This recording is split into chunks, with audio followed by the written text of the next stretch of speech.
Dengan semakin menurunnya kasus COVID-19 aktif serta diberlakukannya pembelajaran tatap muka, vaksinasi untuk anak di bawah umur 12 tahun harus diinisiasi. Hal ini perlu dilakukan mengingat anak di bawah 12 tahun rentan pula terpapar COVID-19, terutama varian Delta.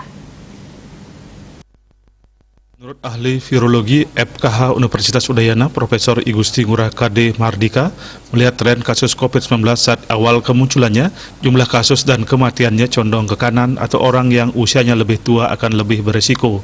Namun saat ini mulai bergeser, terutama pada varian Delta, sudah mengarah condong ke kiri dalam artian anak-anak saat ini juga lebih berisiko.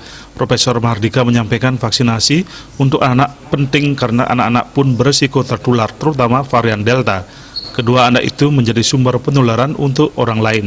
Mungkin mereka tidak begitu peka dalam menunjukkan gejala klinis, tapi menjadi sumber penularan bagi orang lain.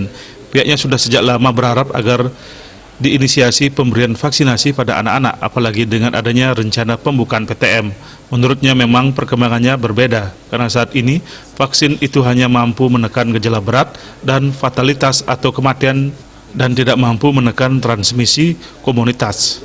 Melihat kondisi seperti itu, pihaknya mengharapkan harus ada perubahan target vaksinasi dari sebelumnya 70% jika bisa sampai 100%. Jika 70% divaksinasi, 30% sisanya berisiko tinggi masuk RS dan kematian, termasuk anak-anak yang masuk dalam komponen 30% itu. Yudi Karnedi, Bali Pos melaporkan.